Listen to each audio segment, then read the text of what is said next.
very good afternoon to you, our cherished listeners, once again. It's always exciting to come your way every Wednesday with your favorite business development program on radio, Masterclass. Masterclass comes your way every Wednesday at 1:15 p.m. and runs all the way through to 2 p.m. here on your superstation Joy 99.7. Our prayer, as is always here on the show, is that God definitely bless our homeland, Ghana, and make our nation great and strong. And on that note, we welcome you to today's edition of Masterclass. My name is Yabanafo, and I will be your host for the show today.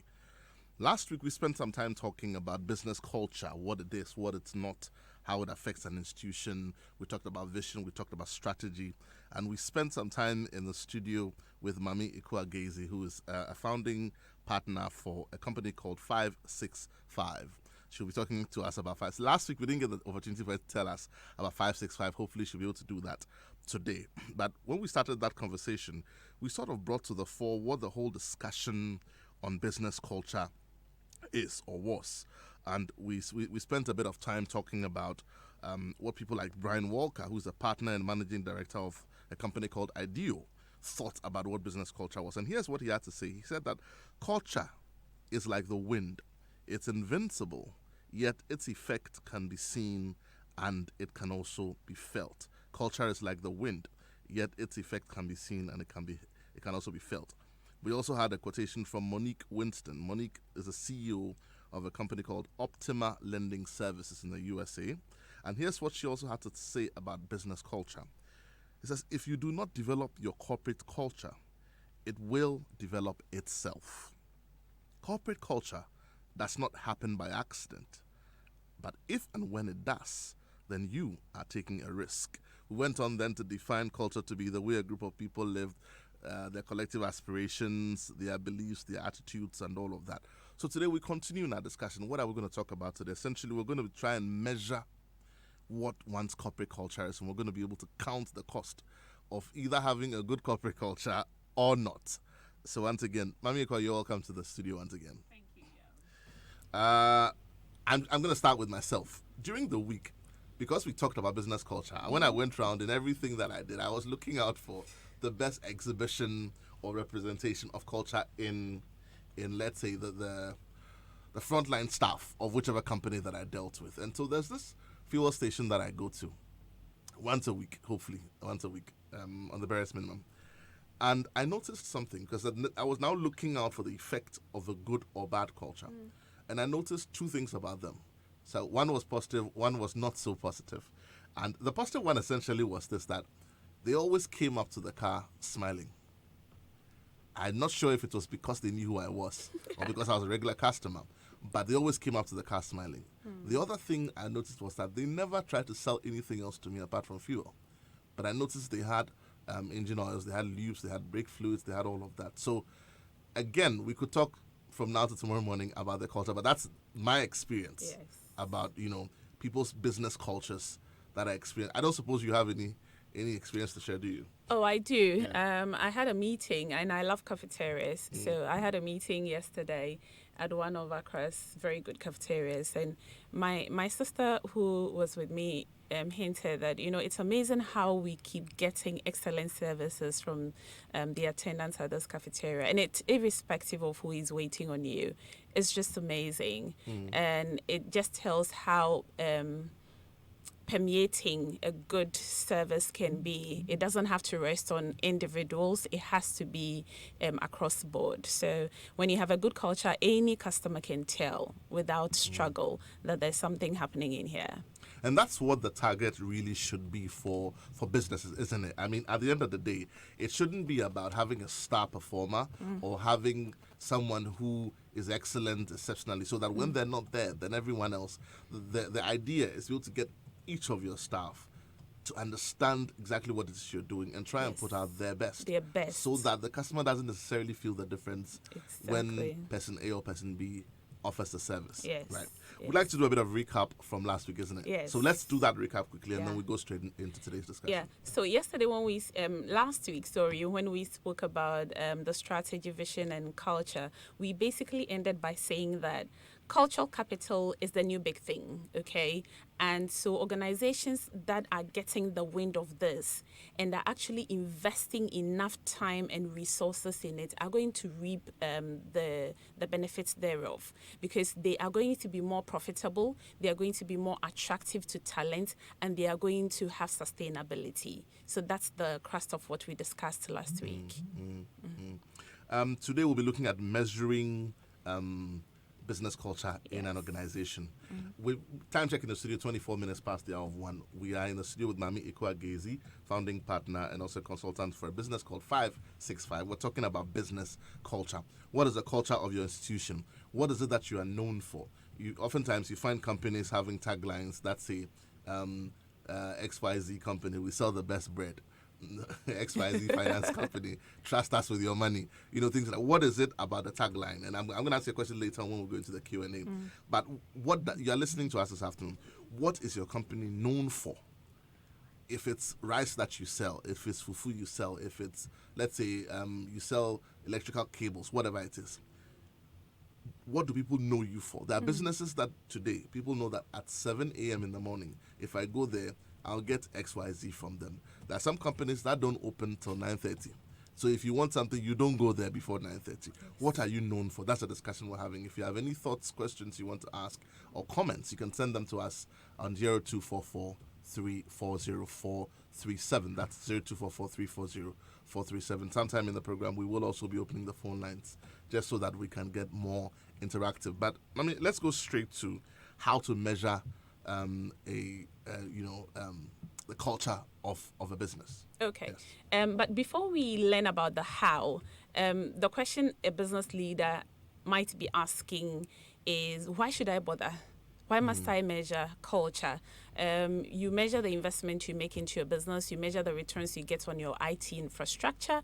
You are measuring what your employees are bringing to your business on an everyday basis. So the question really is, why should I bother measuring culture? And is it even doable? Well, according to the Deloitte study on global human capital trends, organizational culture, engagement, and employee brand proposition remain top priorities in organizations. And as latest as in 2018, employee experience ranked as a major trend in research.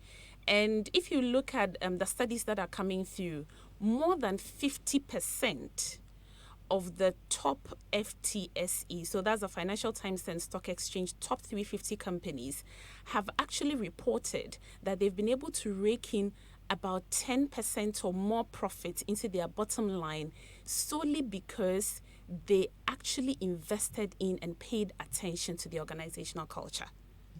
That's about 10% bottom line. So this is what we are talking about. We are not talking about some fluffy, nice to have thing. We are talking about how it hits your bottom line. So your profit and loss conversation. Straight to pocket. Yes, that's direct. And if you study businesses over the past decades, especially in the last 2 decades, you would realize that there's been a major shift from focus on holding tangible assets to intangibles. And you can tell that multinationals no longer go into markets and build skyscrapers and invest a lot in fleets of cars. They actually invest in the intangibles. And majority of this investment is going into culture. Why? Because they are looking at attracting the best of the market internationally and locally. They're looking at sustaining their businesses beyond the now, and they're looking at raking in the profits, really. When we asked a couple of business leaders across industries, we're asking them basically whether they actually understand the culture that they have in the organizations, whether they have an idea, whether they know the culture that they have. About 26% of them said no, they didn't. They had no idea what culture pertains in their organizations. And it's true, they were being honest. Up to about 5% of these leaders said their own corporate culture wasn't exactly where they wanted it to be, which meant that 95% of business leaders were reporting that their culture could be somewhere else. where it was not exactly Right. where they wanted it to be. And up to 12% of these leaders believe that their organizations are excellent at effectively driving the desired culture, which leaves us with 88% behind the line. So we are talking about a lot of business leaders having, for want of a better word, challenge or difficulty at understanding the culture that pertains in their business or the know-how to even understand it and to measure it. So you're wondering, why bother? Well, there's a lot of talents going on in the market. So for you to attract, retain, and even exit talent that you do not have need for at a particular time, you have to be able to measure the culture that you want or that the business desires and needs at every point in time. We're also talking about returns on financial investment, and this is direct ROI, so the return on your investment, your return on assets. We are talking about productivity, direct productivity of your operations. We come to excellence. You were telling me about the smiles from these attendants at the filling station. We are talking about the quality and caliber of the service that is rendered to customers. Okay, so these are the reasons, some of the reasons why you should be interested in measuring the culture that pertains in your business. Now, ethics is a big thing. In the past, it used to be, is it legal or not? If the law doesn't spell it out, then you can go ahead and do it. But we've moved away from that into ethics. Do you think it is right by humanity and by sustainability of this globe to do this or that? So if you're dealing with stakeholders, if you're dealing with both internal and external stakeholders, and you are not even falling foul of the law, but you are doing things that do not inure to the benefit of your business or the other stakeholders, you could be taking on. And these are all conversations around culture and why you should be interested in what kind of culture pertains in your institution. We are talking about capability as well as one of the other reasons why you must measure culture. And it's about the capability to deliver on your promises.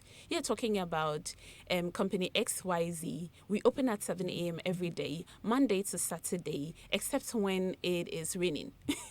So when it's raining and it's 7 a.m. and you come to our shop and we have not opened, XYZ hasn't faltered, but you need a certain culture to drive the processes such that when the sun is up or it is not raining and it's only cloudy, that a customer comes to the door of this organization, that they will find that you're opened at 7 a.m. So you're wondering, okay, so if now I understand why I need to measure my culture, what exactly gets measured? Because you said it's something that is intangible. It is not a computer you can hold. This is not a furniture. It is not a vehicle. So what exactly is getting measured now? What I want you to remember as a business leader or a business owner is that what you can measure can be managed. You must remember that whatever you are able to measure in your business, you can manage. So that's when you can build trends to determine whether it's going up or down, it's flattening, is it plateauing, what can I do about it? So what exactly are we measuring? 3 major things. The strength that form positive foundations of your organizations. So what are the pluses of your organization? The second thing we are trying to find out when we are measuring culture is the dysfunctional beliefs and behaviors that undermine productivity and performance, which now gets into the bottom line conversation. The third and final thing we are trying to measure when we are measuring culture is the desired direction for the future of your business. Where do you intend your business to head in the next 2 years? If you are a startup, where do you find your business in 5 years? That will determine what you're measuring, what you find, and what you do with the current culture that you have. So these are the reasons and the what's that we will measure. Right. I'm just going to try and recap. The first you said, and I'm going to repeat it from the bottom because that's how I remember it. It's the desired direction of your business. Yeah. That's one of the key things that will be measured. Yes. The second one you said is the dysfunctional beliefs this is of who? Of the staff? Of the employees. Of the employees. Yes, actually, Right. of every direct stakeholder to your business, because we could measure culture from the board level right Okay. down to everybody else. Right. And then the third one you mentioned again was, so I just want to hash on it so that our So listeners that can- is the strength that form positive foundations of the organization. So what capabilities or pluses do you have as a business? Right. And these capabilities would obviously be a summary of the capabilities of your staff again, because again, when you're Exactly. hiring, you're looking at certain qualities. For example, if you have people who are, let's say, we're looking at the functional areas, so you're looking at people who are smart with numbers, people who are smart with managing people, managing staff, managing customers, but you're also looking at people who understand that if you're dealing with a customer, you must deal with them in a certain way. Yes. Those come in as soft skills also. Exactly. But this is what you refer to when you talk about the last one, which is the capabilities, isn't it? Exactly. So it's essentially critical. I just want to rehash it so that our listeners can, because we've talked about the why you should measure, and it's a no-brainer. The reason you should measure is because at the end of the day, this is where the world is going. It's beginning to become super critical to your bottom line. We always talk about the bottom line being the main thing. Why am I in this business? I'm in this business to solve a problem, but while I'm doing that, I want to also make some Make money. some money. So we're saying that in order for that agenda not to be adversely affected, it's important, number one, to know what your culture is. Because earlier on, you remember we said that if you do not deliberately manage your business culture, it will form It will form somewhat. by itself. It will become amorphous. It will become something you can't even identify, and then you can't control it. And then for the next motivation you mentioned was that, and I like the statement you made that if you can measure it, you can manage it. Yes. Because it's important to measure. You know, sometimes it's not what you want it to be. It's not where you want it to be. And that's No. why the second point you make about dysfunctional beliefs is key. Because you see, people have come from a place where they say, you want a piece of bread, it's 5 cedis. I've given you a piece of bread, you've given me 5 cedis. So go. Why must I smile again? Because you didn't give me 5 cedis and 10 pesos. You Yes. gave me 5 cedis. Why must I smile again? But then that person needs to understand that in order for you to come back, in order for you to have a good memory, like you had at that cafe. Cafe, yes. And you're saying it now, and people are going to wonder what cafe it is. I mean, we're not going to give them a free address. No but- ways. but it's important for staff to understand, you know, and frontline staff to know that how you treat somebody in your business based on your understanding of your culture is key. Yes. Wow. Okay. If you're just tuned in, this is Masterclass here on your Superstation Joy 99.7. We're talking about business culture. Business culture. What is the culture of your business? Today, I'd like us to get interactive. Pick up the phone, give us a call. We'd like to hear as many different examples of business culture as we have as possible. And I always say that it's good that we learn from each other's experiences because life is too short to make all the mistakes yourself. So someone has done it, it didn't work. He's done something else and now it works. What is it that is peculiar to your business? What are the mistakes you made in the beginning? Did you just allow it to form? People did their own thing. They come to work late. They do all sorts of things. Last week we were talking about the culture, or the culture through example from the leader. Yes. And we said you don't tell people that come to work at 7 o'clock, and when they come, you come to work at 10 o'clock. 10. You don't tell everybody be austere. Don't spend too much. Do XYZ. Turn the AC off when they're not in the office. When you are not in your office, the AC is on. It's chill. You go to a meeting with the driver. He's waiting for you outside. You say, don't turn the ignition off. It's fuel. Because the company is paying for it, it's okay. But when the salesperson goes out and they are, the driver is waiting, you should turn the ignition off. So examples are also key. If you want people to do it, be the example Yes. that you want people to see. I've got a few questions. I mean, I'm going to open the phone lines a bit early today, but this is just a quick one just to, start the discussion. When people give taglines, I'm sure we've heard a lot of them. I'm tempted to mention some of them. But are Mention Joy FMs. they're descending this now. Okay. Yes. Are taglines representative of a company's business culture? And by their tagline, is it indicative of whether or not it's been measured? I don't know if the question is clear enough. Yes, it is. Okay, so let's take the first part. Yes. Are taglines indicative of a company's culture? When you hear a brand and you get the tagline, it is basically giving you a promise of a certain delivery That's what it is. So if you're asking me to listen to a particular radio station because it is for discerning listeners, I'm determining myself to be a discerning listener by listening to your station. So when I come on, I have a certain base expectation. The minimum you can give is to deliver on that promise, but the actual delivery should be more than the expectation.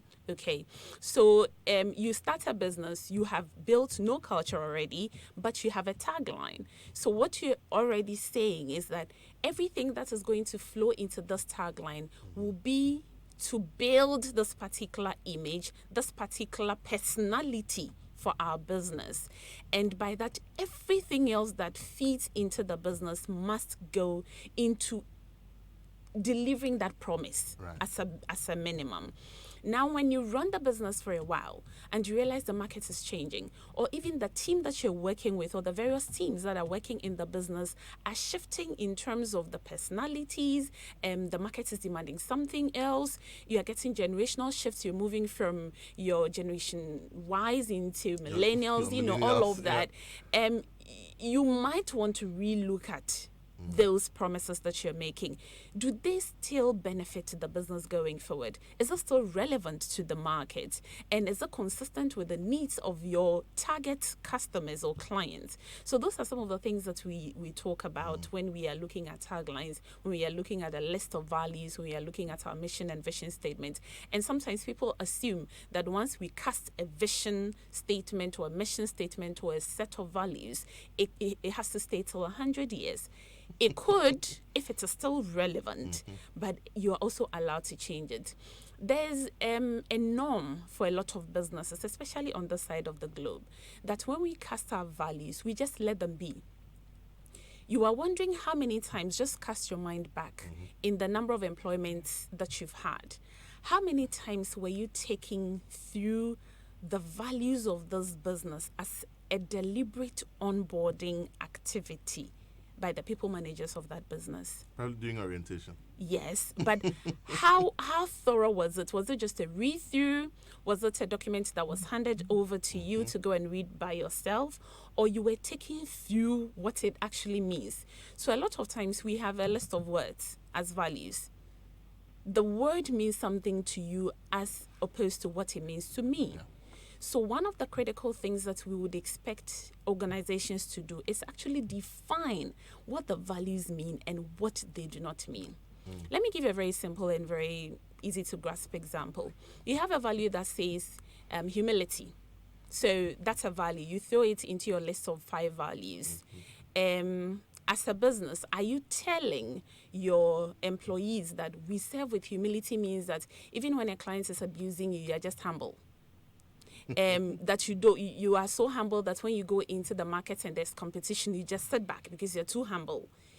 So you must define what that humility means and what it does not. You understand? So humility means that you're not going out and boasting and flowing around your ego, but it does not mean not being competitive or ambitious. Then you're very clear. So as an employee, when I come in and I'm working, I hear the word humility as a value. I have no doubt in my mind what my employer is expecting of me on this and what I'm not expected to do. And so that will feed into the next level of discussion we are going to have. How exactly are we able to measure culture? What are some of the tools that we have that can be used to measure culture?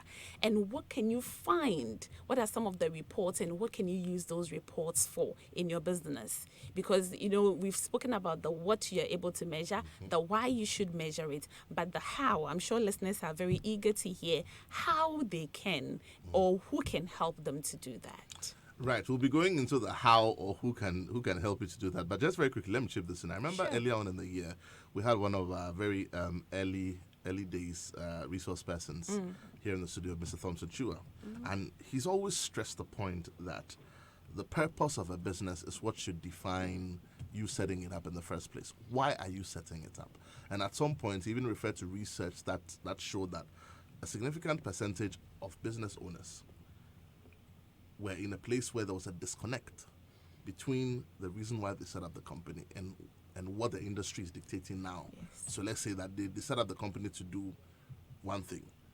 That purpose, that line, that motivation is no longer relevant in the industry which they operate, but they haven't gone back to it in years. No. So then the question I asked very briefly, maybe in about 1 minute before we take a quick break, is that would you say that the purpose of setting up a business sets the tone perpetually for the culture of that business? I think you responded by what your resource person said. Relevance is very important, really. So if you set up a business or you've been working in an organization that is about 60 or 75 years old, you would hear people who have either retired or who have worked there longer say that, we used to, gone are the days when. So you would be compelled by the dictates of the market, of global trends, of the people that you're getting into your business, and really sometimes about the leadership.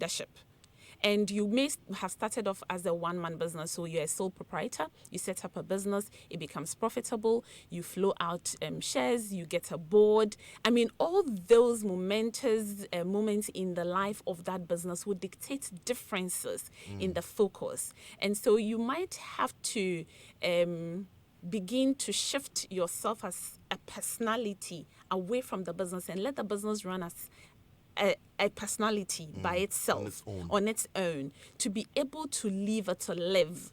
Otherwise, you're just breathing your own breath into it, and remember, your breath is getting stale and old, and you don't want your business to get stale and old. So you need to allow for this, but allowing doesn't mean that you just let it be. It is a conscious and deliberate effort that you put in to make sure that it is standing the test of time. That's how the businesses that are 150 years and still running have done it. Yes. Wow, so much information. This is Masterclass. We're discussing business culture. What is the culture of your business? We're spending time in the studio with Mami Eku-Agezi, who's the founding partner of a company called 565. We will be going into the how and the cost of measuring your business in a bit, but we'll be doing that right after this. The masterclass is in session, and you can interact with us via Facebook at Joy Business or at Joy 99.7 FM. And if you tweet, the handle is at Joy 997 FM. Don't forget to hashtag masterclass. You can also send us a text on 1422 across all networks, or join the WhatsApp conversation on 0244 340437, and our facilitators will address your concerns. Attention everyone, class is in progress. Right, if you've just tuned in, this is Masterclass on your superstation Joy 99.7. Goyle's new super synthetic 5W20 and 5W30 lubes are the best engine oils for your vehicle. These are specially engineered engine oils which efficiently work on all modern petrol and diesel engines.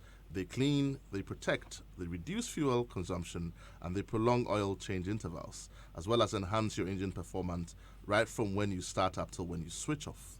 So go to any Goyle filling station today and grab the new Goyle Super Synthetic 5W20 and 5W30 engine oils for superior vehicle performance. Goyle, they say good energy. Goyle, Yenara, Yendia. Mami, let's go straight. Maybe what I'll do, I'll open the phone lines while we continue this discussion so that we can get interactive. Sure. If you've just tuned in, you want to be part of this conversation. Business culture. What is the culture of your business? What is your experience? Give us a call, 0302 216 541. That's 0302-216-541. Talk to us about the culture of your business. What is it that is peculiar to your business? What is it that you are doing in your business that is working, that others can learn from? What is it that you have done in the past that did not work, that you've learned from, that you can share? Let's get interactive on 0302-216-541. You want to send us a WhatsApp, you can also do so on 0244-340-437. Mami, talk to us about how. Okay. How do we measure this? Sure. So the company called Yao approaches and says that would like to work on our culture. It could be a startup. It could be an existing business in transition. It could be a business that's okay. It could be a business that's taking on another, so that's acquisition, or two businesses that have decided to come together as a measure. What we do is we engage the leadership at various levels. So it could be the board from the beginning. We meet with the executive team. Then we do what we call the survey. You hear of employee surveys and you're scared because you have like 36 questions or 82 questions. The survey that we use for our tool, which is called the Culture Transformation Tools, is very simple because it has only 3 questions, irrespective of who the respondent is. Now, the first question is helping us understand the personal values of every respondent. So the question comes in to ask, we give employees as many values as possible. Examples are accountability, authority, cooperation, health, honesty, risk-taking, control, responsibility, personal growth, etc. Now, when we ask the question, which of the following values or behaviors most reflect who you are, we are expecting you to pick a maximum of 10 values. What this particular question tells us is what is very important to you as an individual. The second question is about the current culture of the organization. Again, with the same pool of values that we would have presented, we ask you, which of the following values or behaviors most reflect your organization's current operations? So from your own assessment, how do you think, or what kind of values do you think your current organization is exhibiting? Then we move to the last and third question, which is about the desired culture.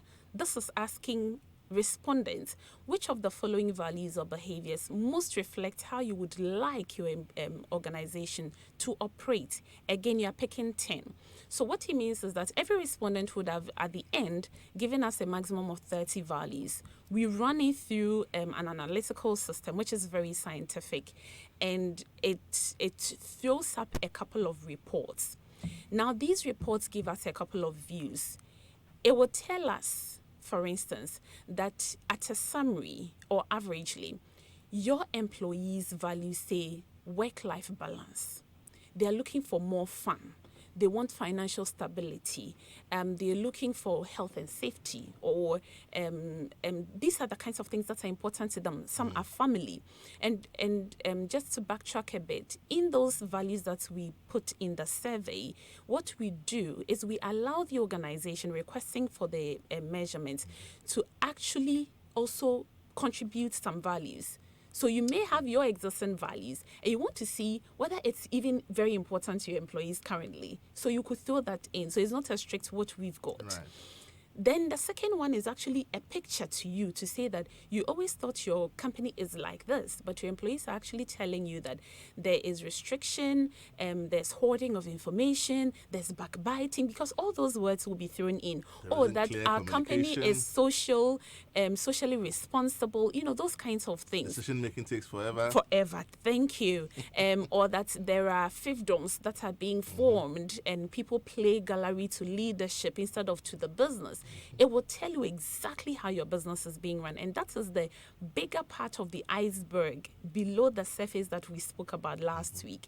Then the third question is telling you that if we have to move from where we are, irrespective of the performance of your company, so you might be doing well, but to move to the next level, these are the kinds of values that we need to exhibit. Now, for us as a professionals, what we do is to look for a number of trends. So the more of the personal values that you find in the current culture values that are also appearing in the desired culture values, the better you are. And the more disharmony you have, the more the need for some intervention. So you are going to be looking at reports such as two or more entities in a group of companies. We can give you reports such as those. We can even have departmental or functional reports. So you could see that, in the finance team, they all say that their leadership is like this, is like that, is like this. The sales team has a different view. We can give it at various organizational levels. This is what your executive committee thinks. So when they are in the room, they think the business is running fantastic. The operators, on the other hand, think this is a horrible place to work. And the middle managers, they are completely lost because their personal values are completely different from the current culture values, and they're completely different from the desired culture that they want at play. We can even look at different professionals. So if you're in a bank, what are the risk people talking about? If it's a hospital, what is the non-medical staff saying as opposed to the nurses and the doctors? What are the pharmacists saying? What are the diagnostic staff saying? You could even look at reports based on tenure in the organization. So what are those who have served 30 or more I was years going to talking ask, about? And what are those who have joined in a year or less, or even 5 years or less talking about? So there are so many slices in terms of the measures that you can have as an organization. And all these tell different stories. Let me just chip this in quickly.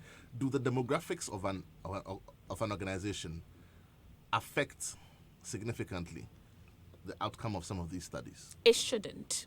If you are deliberately developing and consciously having intent on building a certain culture, it shouldn't. We should all come to work feeling that our personal values are actually at play.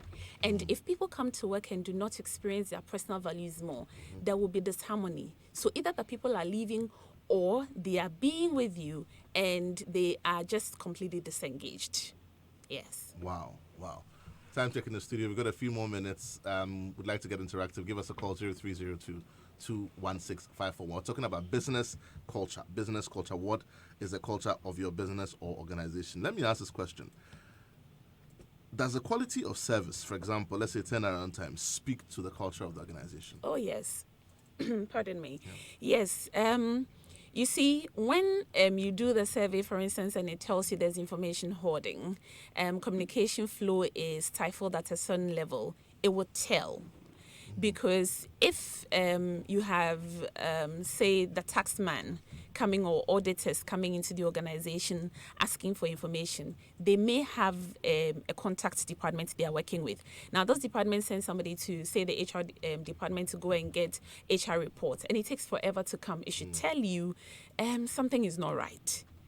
Ordinarily, before the auditor even comes in, all these things should be collected and be stored in one place, which is accessible to the contact department or officers. So if you're finding challenges getting these things out, it should tell you that there are challenges.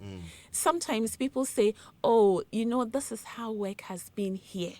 But is this what it should be? This is how we do it. This is how we do it. Is this what it should be? Last week when you were speaking, you did mention that while it was utterly important for employees of an institution, of an organization, to live through their actions, corporate culture, it was also important that communicating that to the customers was strongly done. Yes. So then comes my question, what effect does putting up, let's say, a service charter or a business charter on the wall in a frame have on customers regarding what is indicative of the culture of that particular business? My first question is it lived? Because if I walk into the business, seriously, and I am very busy and I'm looking for bread to buy, let's use the filling station as an example, because it's so open that nobody ever sees anything on the wall.